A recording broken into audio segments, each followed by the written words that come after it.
Malaysians urge to use celebrations, cultures to strengthen unity. Second Japan visit in 6 months signifies pivotal Kuala Lumpur-Tokyo relationship.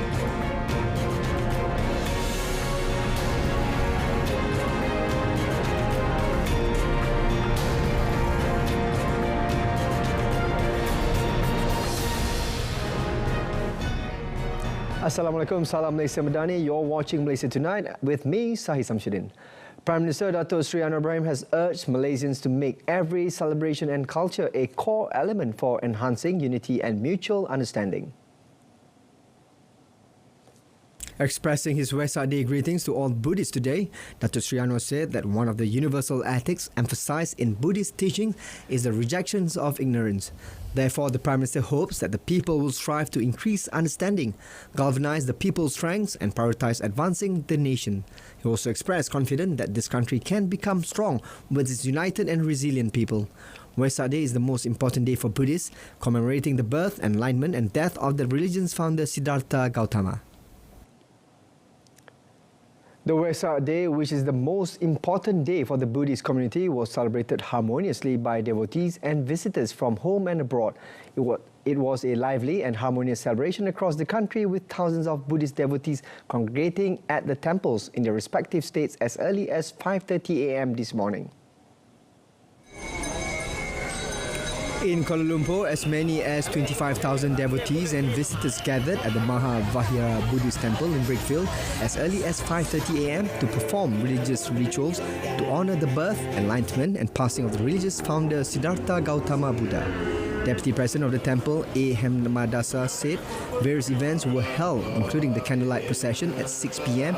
and a float of 20 decorated cars.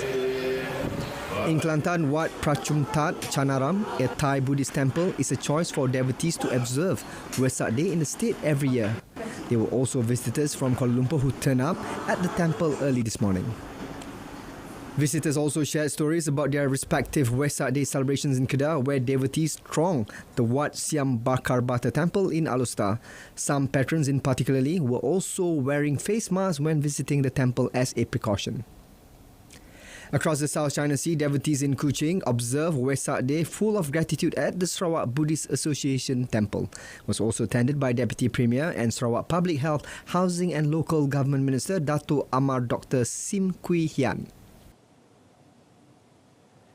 The government channeled funds to more than 300 non-Muslim houses of worship last year to upgrade their facilities. Deputy Communications Minister Teo Ni Ching said the funds were given through the Housing and Local Government Ministry. According to Teo, the Madani government supports diversity and therefore an allocation of funds were given for non-Islamic houses of worship. She said last year more than 300 non-Islamic houses of worship benefited from the 50 million ringgit allocation. Other houses of worship may still apply for funding as applications can be made until 30th June.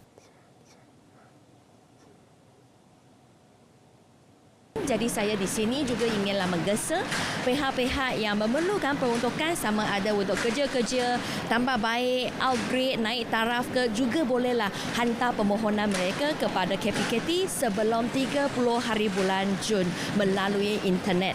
Kerana ini menunjukkan hasrat kerajaan Madani untuklah membantu semua agama dalam negara kita. Earlier, Teo attended the Wesak Day celebration at Wisma Buddha in the nation's capital. The Social Welfare Department, or JKM, will provide counselling sessions as long as needed for the families of the two policemen who were killed under attack on the Ulu Tiram police station. Deputy Minister of Women, Family and Community Development, Dato' Sri Dr. Nur Aini Ahmad, said the move was vital in helping in the emotional state of each family member who is still affected by the death of their loved one in the incident. She said, although the emotions of family members seem to be in control, it is only natural that both families are dealing with much sadness over the sudden loss in such a tragic manner. Kami merasakan sesi kaunseling itu perlu, sehinggalah mereka dah cukup bersedia untuk tidak menerima kaunseling itu lagi. Maknanya kaunseling ni will go on sampai dia ready lah, sampai dia ready untuk bersendiri dan tidak menerima kaunseling lagi. Earlier, Datuk Seri Noraini presented a scheme pemberian ehsan Yayasan Kebajikan Negara amounting to RM3,000 to the late Constable Ahmad Azhar Fahmi Azhar's family. In the 2:45 a.m. attack on the police station, Ahmad Azhar Fahmi and his colleague, Constable Muhammad Shafiq Ahmad Said, 24, were killed by a man armed with a machete, while Corporal Muhammad Hasif Roslan was shot and injured in the incident.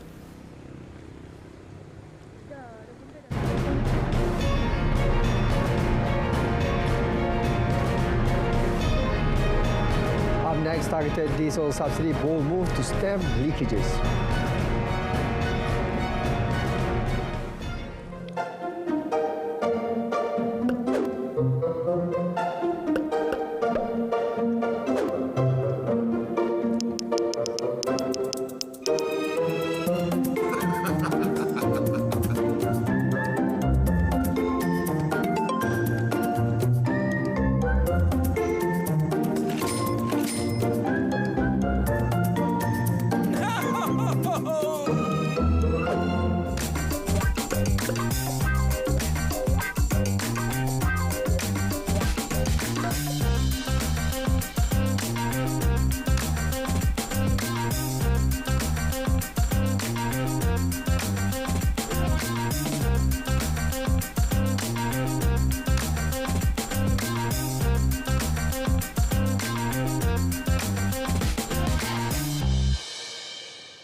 Prime Minister Datuk Seri Anwar Ibrahim's second visit to Japan within 6 months signifies the comprehensive and important 68-year relationship between the two nations.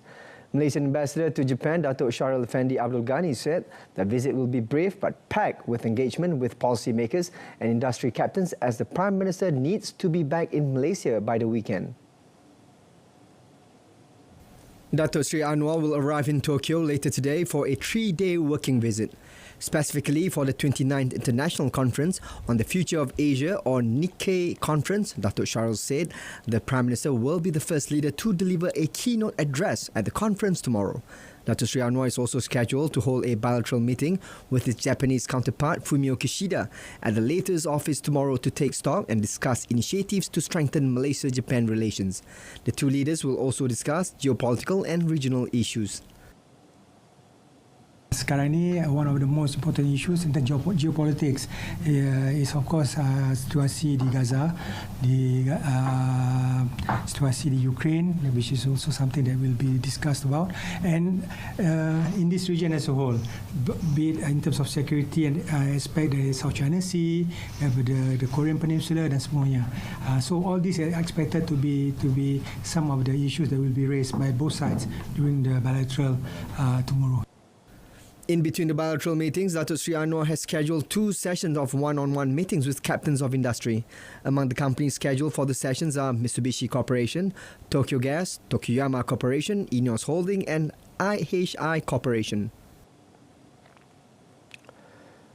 Potential exports worth 2.4 billion ringgit from businesses in Kazakhstan and Uzbekistan indicate numerous opportunities for Malaysian companies to explore in the region. According to the Investment, Trade and Industry Minister Tengku Datuk Seri Zafrul Aziz, this significant figure reflects the growing trust of their respective business communities in Malaysia as a strategic trade and investment partner. On his Facebook post, Tengku Datuk Seri Zafrul assured that MITI will expedite the realisation of these export commitments to support Malaysia's gross domestic growth. He said MITI will expand business opportunities for Malaysian companies through the Malaysia External Trade Development Corporation's Matrade presence in Almaty and Tashkent. The minister was part of Prime Minister Datuk Seri Anwar Ibrahim's official delegation to Kazakhstan and Uzbekistan. Malaysia and Uzbekistan also agreed to reactivate the Joint Trade Committee JTC meeting. Tengku Datuk Seri Zafrul said the JTC serves as a platform to address issues of interest, discuss existing and potential new areas of cooperation, strengthen private sector collaboration and further encourage trade and investment between the two countries. The implementation of targeted diesel subsidy in Peninsular Malaysia is a bold move by the Madani government to check leakages. Housing and Local Government Minister Ngah Komeng said the government, led by Prime Minister Datuk Seri Anwar Ibrahim, has considered various aspects to minimise the impact on the cost of living before deciding to implement this measure. He said without the implementation of targeted subsidies, the leakages will continue and worsen over time. Pekerja asing yang tak bayar cukai dan warga asing yang kaya raya, mereka juga menikmati subsidi hasil titik peluh kerja susah payah rakyat Malaysia. 3.8 juta orang. Kedua, setiap hari lebih 3 juta liter subsidi telah pun diseludup keluar oleh sindiket-sindiket. Ini mengakibatkan negara kita menanggung kerugian lebih 2 bilion satu tahun. 2 bilion bermaksud belanjawan 2 tahun negeri Perak masuk dalam longkang, masuk dalam poket sindiket. Nga said the implementation of targeted subsidies can also save 4 billion ringgit annually, which can then be used for the benefit of the people. The implementation of a targeted diesel subsidy will strengthen the government's fiscal position and improve resource allocation while reducing fossil fuel consumption and carbon footprint. Economists had earlier warned that fuel price volatility may give rise to trader speculation and anticipated inflation, which could in turn hamper economic growth. Professor Emeritus Dr. Barjoya Bardai of Malaysia University of Science and Technology noted that the savings could elevate the nation's fiscal position amidst maximising resource allocation. Ini merupakan satu usaha untuk cuba menyelamatkan subsidi yang hari ini terbazir kerana dia dinikmati oleh kumpulan bukan warga negara dan kumpulan berpendapatan tinggi. Lebih penting lagi, dia juga melibatkan banyak penyelewengan diesel yang diseludup ke luar negara dan digunakan untuk industri yang tidak diluluskan. Prime Minister Dr. Sri Anwar Ibrahim in a national address yesterday announced that the Cabinet had agreed to implement a targeted diesel subsidy for consumers in Peninsular Malaysia, estimating an annual saving of 4 billion ringgit. To curb drastic rises in the prices of goods and services in the peninsula, the government will provide subsidies for traders using commercial diesel vehicles. Meanwhile, CIMB Investment Bank Berhad anticipates the rollout of fuel subsidy rationalisation to commence in mid-June 2024 at the earliest. This projection aligns with the government's recent indication that the rationalisation will begin with diesel. In a note today, the investment bank said even though the implementation date was not stated, the registration for these diesel fleet card systems are due to be in the next month, putting June as the earliest start date. Considering the application process for the fleet card, the investment bank expect the rollout to take place in mid-June at the earliest. The Rio X National Youth Day 2024 to be held at Dataran Pahlawan Melaka this weekend will focus on the participation of young practitioners in the art and creative industry. Deputy Communication Minister Teo Ni Ching said the program, organised by My Creative Ventures Sdn Bhd, will feature 12 vendors offering various art and creative goods as well as food products. Speaking on TV1 Selamat Pagi Malaysia program, Teo said the Kembara Rio is aimed to help artists and creatives by providing them with a platform to showcase and bring their products and creations to the community. Teo said due to the encouraging response, especially from the youth, the Kembara Rio program might be expanded to more locations nationwide next year.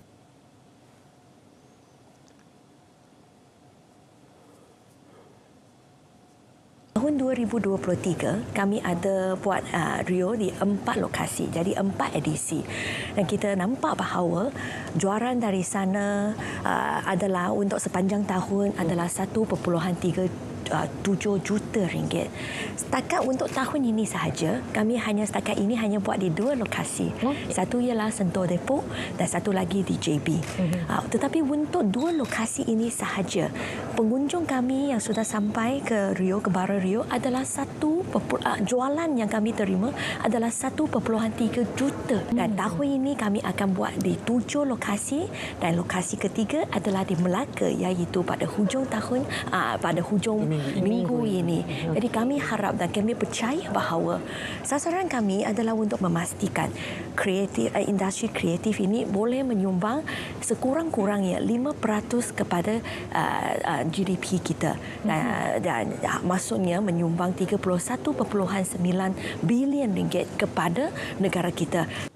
The Rio X National Youth Day 2024 event, organised in collaboration with the Ministry of Youth and Sports, is scheduled to be officiated by Prime Minister Datuk Seri Anwar Ibrahim in conjunction with the national level National Youth Day 2024 celebration.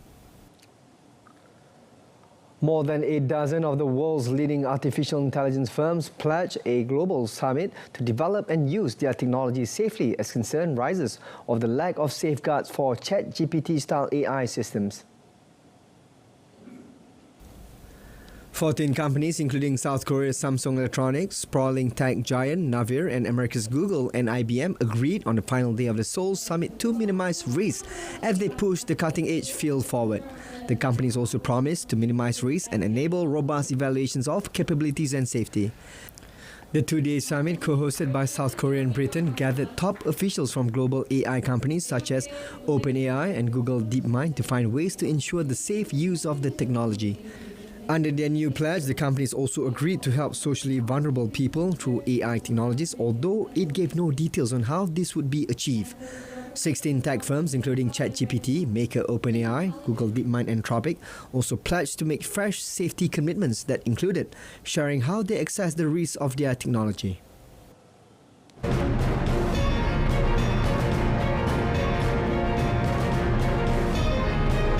Coming up in our foreign segment, 9 Malaysians on Singapore Airlines flight receiving treatment in stable condition.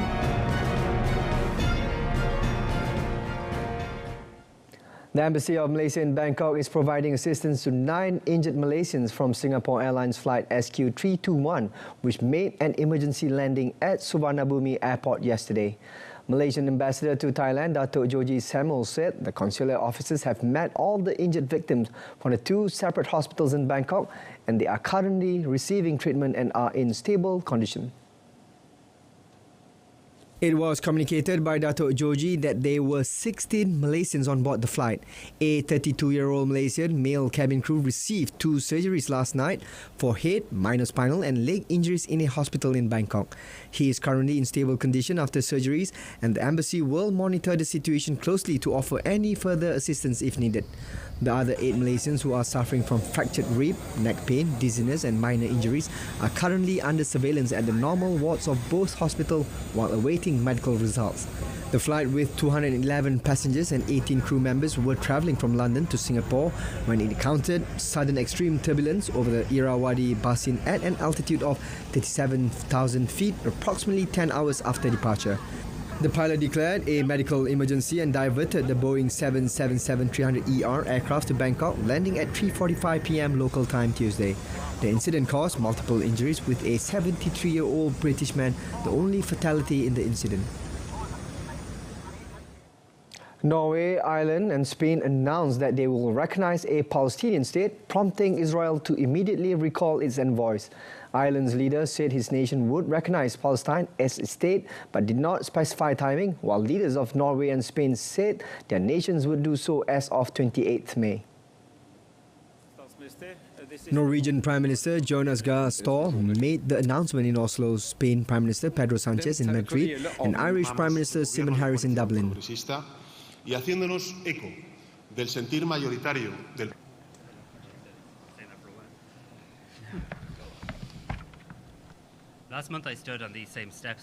Anerkjennelse av Palestina er en støtte til moderate krefter som er på vikende front i en langvarig og grusom konflikt. Dette er en investering i den eneste løsningen som kan gi varig fred i Midtøsten. Og det er en sterk oppfordring til andre land om å gjøre det samme som vi gjør i dag. Å anerkjenne Palestina og med det sørge for at prosessen mot en tostatsløsning omsider kan komme i gang igjen og få ny kraft. Midt i en krig med titusenvis av døde og skadde må vi holde liv i det eneste som kan gi et trygt hjem for både israelere og palestinere, 2 stater som kan leve i fred med hverandre, Israel og Palestina. Israel has said plans for Palestinian recognition constitute a price for terrorism that would reduce the chances of a negotiated resolution to the war in Gaza. For decades, the formal recognition of a Palestinian state has been seen as the endgame of a peace process between Palestinians and their Israeli neighbors. The United States and most Western European nations have said they are willing to one day recognize Palestinian statehood, but not before agreement is reached on thorny issues like final borders and the status of Jerusalem.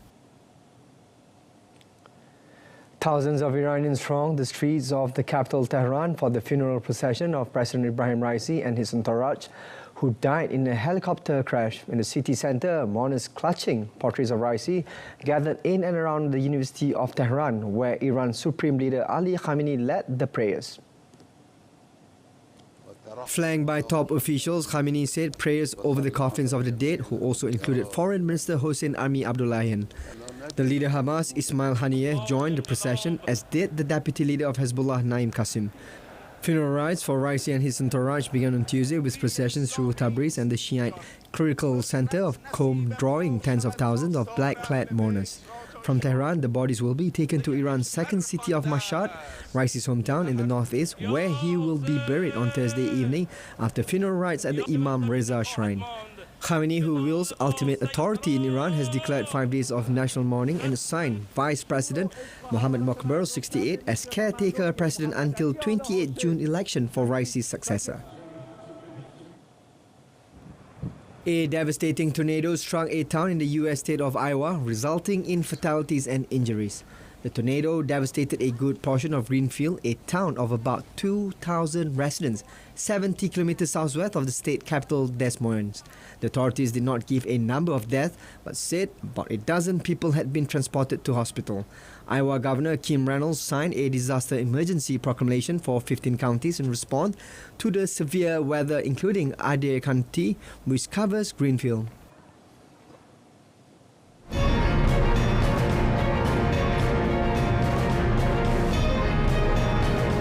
Coming up in sports, playing soon, YC bid emotional farewell to badminton.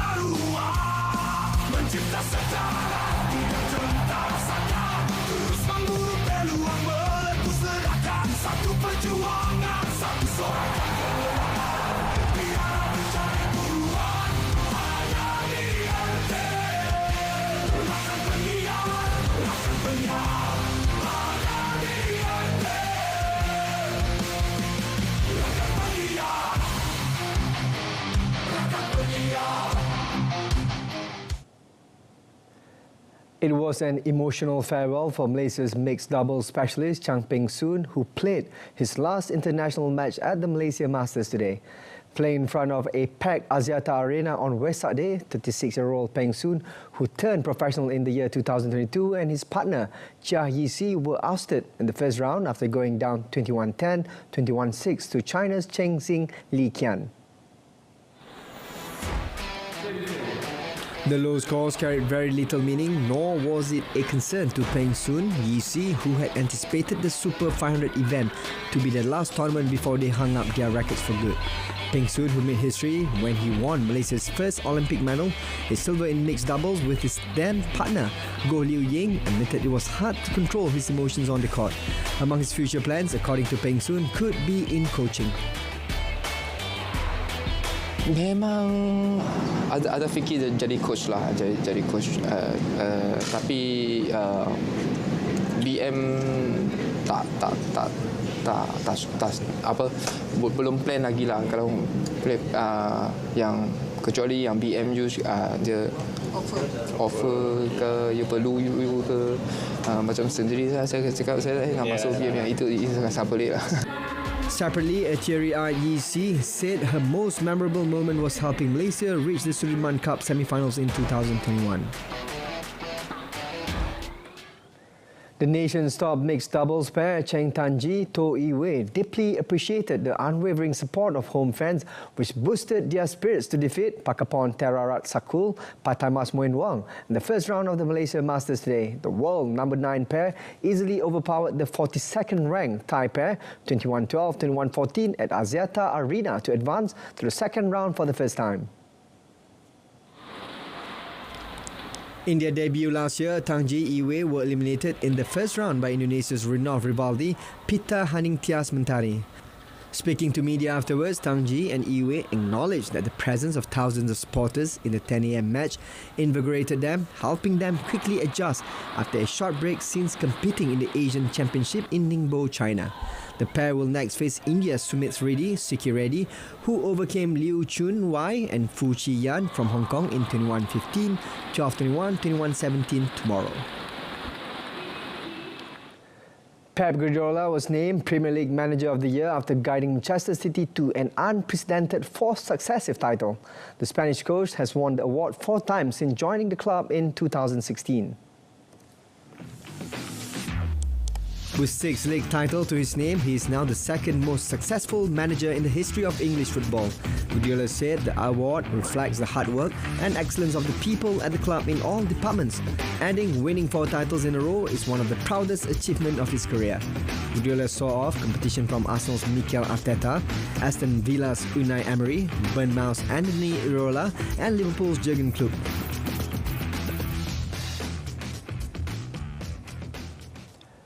Meanwhile, Mauricio Pochettino has left his job as Chelsea manager by mutual consent after 1 season in charge. Pochettino is the 4th manager to depart under Todd Boehly's regime after Thomas Tuchel, Graham Potter and Frank Lampard.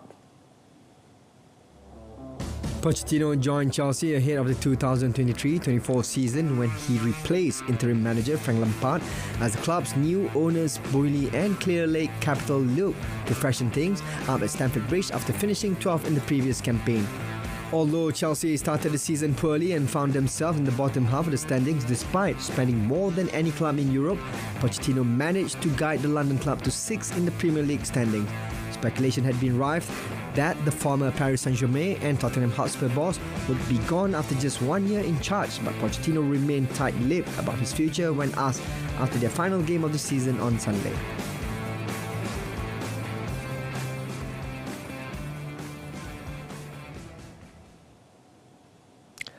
That concludes this edition of Malaysia Tonight. In our top story, Malaysians urged to use celebrations, cultures to strengthen unity.